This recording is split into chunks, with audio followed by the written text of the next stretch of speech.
Picture this. A young man sits in complete darkness, knowing that in just weeks he might never see again. His family has exhausted their savings, sold everything they own, but the surgery that could save his sight costs more than they'll make in 5 years. Desperate, his sister does the only thing she can think of.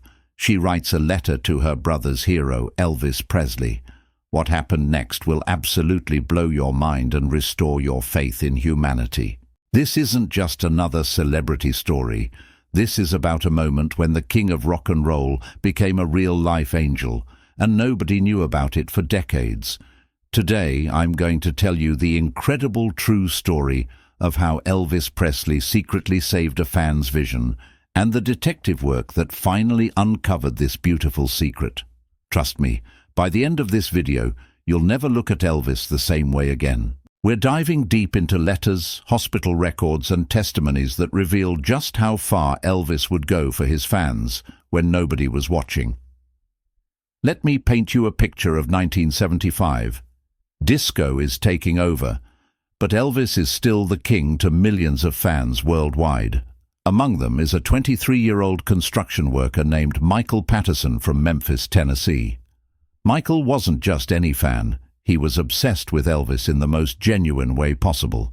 His bedroom walls were covered with every Elvis poster imaginable. He owned every record, and he'd saved up for 2 years just to see one concert at Graceland.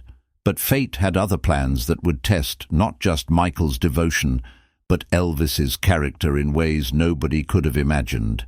It started with headaches that Michael brushed off as work stress. Construction sites are loud, dusty, demanding places, and headaches seemed par for the course. But when the headaches turned into blurred vision, and the blurred vision turned into complete blindness in his left eye, Michael knew something was terribly wrong. The emergency room visit delivered devastating news. A rare condition called acute angle closure glaucoma, complicated by an underlying genetic disorder that was rapidly destroying his optic nerves. Without immediate specialized surgery, Michael would be completely blind within 6 months. The surgery wasn't just expensive, it was astronomical. In 1975, the experimental procedure cost $12,000, equivalent to about $65,000 today. For a construction worker making $3.50 an hour, this might as well have been $1 million. Michael's insurance covered almost nothing, calling the procedure experimental and not medically necessary. His family mortgaged their house, sold their car, held garage sales, and organized community fundraisers, but they barely raised $2,000. Time was running out, and with each passing day, Michael's remaining vision grew dimmer. That's when Michael's sister Sarah made a decision that seemed absolutely crazy to everyone who knew her. Sarah had always been the practical one in the family, the voice of reason who kept everyone grounded. But watching her brother slip into depression as his world literally went dark broke something inside her. She sat down at her kitchen table with a pen, paper, and a prayer, and began writing the most important letter of her life. The letter was addressed to Elvis Presley, Graceland, Memphis, Tennessee. In that letter, Sarah poured out her heart in a way that would make even the most cynical person tear up. She didn't ask for money directly. She was too proud for that. Instead, she told Elvis about her brother's unwavering devotion, about how Elvis's music had gotten Michael through their father's death, through high school bullying, through every tough moment in his young life. She explained the medical situation in simple terms, the impossible cost, and the ticking clock they were racing against. Most importantly, she wrote about how Michael refused to let anyone contact Elvis because he felt it would be bothering the king. What Sarah didn't know was that Elvis received thousands of letters every month from fans sharing their struggles, asking for help, or simply expressing their love. Most of these letters were handled by his management team, who would send back autographed photos and form letters. The chances of Elvis actually reading Sarah's letter seemed impossibly slim. But sometimes The universe has a way of making sure the right message reaches the right person at exactly the right moment. The letter made its way through the usual channels, first to the Graceland mailroom, then to Elvis's personal assistant, and finally to a stack of fan correspondence that sat on a table in Elvis's private office. For 3 weeks, that letter sat unread while Michael's condition worsened. His right eye was now showing signs of pressure build-up, and doctors warned that he might have only days before the damage became irreversible in that eye too. But on a quiet Tuesday evening in November 1975, Elvis found himself alone in his office, feeling restless and disconnected from his fans. He'd been struggling with his own demons, prescription drug dependency, weight gain, and a growing sense of isolation that comes with mega stardom.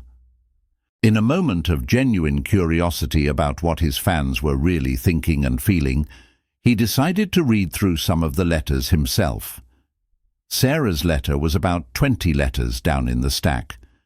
Elvis read the letter once, then immediately read it again. Those who knew him well said he had an incredible ability to connect with people's pain, probably because he'd experienced so much of it himself, despite his fame and fortune. Something about Sarah's words, about Michael's quiet dignity and suffering, about a family's desperate love for each other, struck Elvis in a way that cut straight through all the noise of his complicated life. He set the letter down, stared out the window at the Memphis skyline, and made a decision that would remain secret for over 30 years. What happened next showcases Elvis Presley at his absolute best, not as a performer, not as a celebrity, but as a human being with the power to change lives and the wisdom to do it right. Elvis didn't call the family directly. He didn't arrange for a publicist to document his generosity, and he certainly didn't use this as an opportunity for good press. Instead, he did something far more meaningful and complicated. He became an anonymous benefactor in a way that would protect the family's dignity while ensuring Michael got the help he desperately needed. Elvis called his most trusted assistant, Joe Esposito, into his office the next morning with specific instructions that seemed almost impossibly detailed. Elvis had spent the entire night researching Michael's condition, calling doctors he knew, and figuring out exactly what needed to happen. He'd contacted the best ophthalmologists in the country and learned that there was indeed a surgeon in Houston who specialized in exactly the type of procedure Michael needed. Dr. Samuel Harrison was a pioneer in treating complex glaucoma cases and had developed techniques that gave patients like Michael a real chance at keeping their vision. The plan Elvis devised was nothing short of brilliant in its thoughtfulness. He instructed Joe to contact Dr. Harrison's office and arrange for Michael's entire treatment to be paid for by an anonymous benefactor who had heard about the case through medical networks. The story they would tell the family was that sometimes wealthy individuals quietly funded medical procedures for deserving patients, and Michael had been selected based on his medical need and the compelling nature of his situation. It wasn't technically a lie. Elvis was indeed wealthy, and the situation was genuinely compelling. But Elvis went even further than just paying for the surgery. He arranged for the family's travel expenses to Houston, their hotel accommodations during Michael's treatment, and even daily meal allowances, so they wouldn't have to worry about anything except Michael's recovery. The total cost came to over $18,000, money that Elvis paid without a second thought, but money that represented literally years of income for Michael's family. Elvis also insisted that if any complications arose requiring additional procedures, those would be covered too. The most touching part of Elvis's plan was how he arranged for ongoing communication without revealing his identity. He had Joe create a fake persona, Robert Anderson from a fictional medical assistance foundation, who would serve as the family's contact person throughout the process. Joe, who had been with Elvis for years, and understood his boss's generous heart, threw himself into this role with dedication that bordered on method acting. He studied medical terminology, researched patient advocacy, and became genuinely invested in Michael's case. When Joe called the Patterson family with news of the anonymous funding, Sarah initially thought it was a scam. People didn't just call out of the blue offering to pay for expensive medical procedures. Things like that only happened in movies. But Joe was patient, professional, and had all the right documentation. He arranged conference calls with Dr. Harrison's office, provided reference numbers and authorization codes, and gradually convinced the family that this miracle was real. Sarah later said that accepting the help was almost harder than asking for it had been. The family's trip to Houston was emotional in ways they never expected. Michael hadn't been outside Memphis in years, and traveling while dealing with progressive blindness added layers of complexity to everything. But Robert Anderson had thought of everything: wheelchair assistance at airports, detailed directions in large print, and even arrangements with the hotel to ensure Michael's room was set up safely for someone with limited vision. It was clear that whoever was behind this assistance understood not just the medical aspects of Michael's situation, but the human aspects too. Dr. Harrison later described Michael's case as one of the most challenging and rewarding of his career. The young man's condition was indeed severe, but there was hope if they could relieve the pressure on his optic nerves quickly enough. The surgery took 6 hours, with Michael's family pacing the waiting room while Robert Anderson called every hour for updates. When Dr. Harrison finally emerged with news that the procedure had gone better than expected, Sarah collapsed in relief, while Michael's mother sobbed tears of gratitude for the stranger who had made this possible. The recovery process took weeks, with Michael needing to remain in Houston for follow-up procedures and monitoring. Throughout this time, Robert Anderson checked in daily, arranged for additional accommodations when complications extended their stay, and even helped coordinate Michael's temporary disability benefits so the family wouldn't lose income during the extended absence from work. The level of care and attention to detail went far beyond what any legitimate medical foundation would typically provide, but the family was too grateful and overwhelmed to question their incredible good fortune. What the family didn't know was that Elvis was following Michael's progress obsessively. Joe would report back every detail: how the surgery went, what the doctors said about Michael's prognosis, how the family was holding up emotionally. Elvis had Joe take photos of Michael during his recovery, with permission under the guise of documentation for the Foundation's records, and these photos sat on Elvis's desk for months afterward. In later interviews, Joe Esposito said he'd never seen Elvis more genuinely happy about anything than he was about Michael's successful surgery and recovering vision. The story could have ended there, a beautiful act of anonymous kindness that restored a young man's sight and remained a secret forever. Michael Patterson returned to Memphis with his vision saved, eventually became a successful electrical contractor, married his longtime girlfriend, and raised 3 children who grew up hearing about their father's mysterious benefactor. For over 30 years, the family would speculate about who Robert Anderson really was, and why someone had been so incredibly generous to them. They never stopped being grateful, but they also never stopped wondering.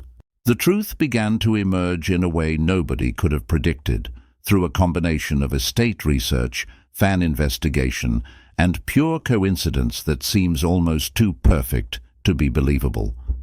In 2008, long after Elvis's death, Graceland was conducting a comprehensive archival project, digitizing and cataloging thousands of documents, letters, and personal items from Elvis's life. A team of researchers and Elvis historians were going through boxes of correspondence when they discovered not just Sarah's original letter, but detailed notes in Elvis's handwriting about Michael Patterson's case. The notes were extensive, and revealed just how deeply Elvis had involved himself in Michael's situation. He'd written down medical terminology, doctor recommendations, and cost breakdowns. Most revealing were personal observations about the family's situation and Elvis's own thoughts about how to help without making them feel like charity cases. One note, written in Elvis's distinctive handwriting, read, "This boy loves music like I do. Nobody should go blind. Do this right. No publicity, no fuss, just help." The researchers realized they'd stumbled onto a story that perfectly captured Elvis's private generosity. But the archival discovery was only the beginning. Word of the document spread through Elvis fan communities and eventually reached a journalist named Patricia Morgan, who specialized in untold celebrity stories. Patricia became obsessed with tracking down Michael Patterson and verifying the details of what had happened. Using public records, medical databases, and good old-fashioned detective work, she located Michael, now in his 50s and still living in Memphis with his family. When Patricia first contacted Michael about the possibility that Elvis Presley had been his anonymous benefactor, his reaction was everything you'd expect and more. Michael literally dropped the phone and had to call back after collecting himself. For 33 years, he'd wondered about the identity of the person who saved his sight. He'd imagined wealthy businessmen, philanthropic foundations, maybe even celebrities, but Elvis had always seemed too impossibly wonderful to be true. The idea that his childhood hero had not only read his sister's letter, but had orchestrated his entire medical treatment, felt like something from a dream. The verification process was meticulous and emotional. Patricia worked with Graceland's archivists to match handwriting, cross-reference dates, and verify financial records. They tracked down Joe Esposito, who was initially reluctant to discuss the situation, but eventually confirmed every detail. Joe revealed that Elvis had sworn him to secrecy about the Michael Patterson case, making him promise never to discuss it publicly while Elvis was alive. Even after Elvis's death, Joe had honored that promise until Patricia's investigation made continued silence impossible. The most powerful moment came when Patricia arranged for Michael to visit Graceland and see the original documents for himself. Michael, now a grandfather with his own successful business, stood in Elvis's private office holding his sister's letter and Elvis's handwritten notes about his case. He later described the experience as like meeting Elvis for the first time and saying goodbye to him all at once. The reality that Elvis had cared enough to personally oversee every detail of his treatment, to worry about his dignity and his family's comfort, overwhelmed Michael in ways he hadn't expected. Sarah, now in her 60s, was equally emotional about the revelation. She'd never stopped believing that somehow her letter to Elvis had made a difference, but she'd convinced herself over the years that it was wishful thinking. Learning that Elvis had not only read her letter but had been moved enough by it to take immediate action validated something she'd carried in her heart for decades. The siblings decided to go public with their story, working with Patricia to ensure that Elvis's generosity was finally recognized. The public reaction to Michael Patterson's story was immediate and overwhelming. Elvis fans around the world were moved by this example of their idol's private character, but the story resonated far beyond fan communities. In an era of celebrity culture focused on social media attention and public charity events, Elvis's anonymous generosity felt refreshingly genuine.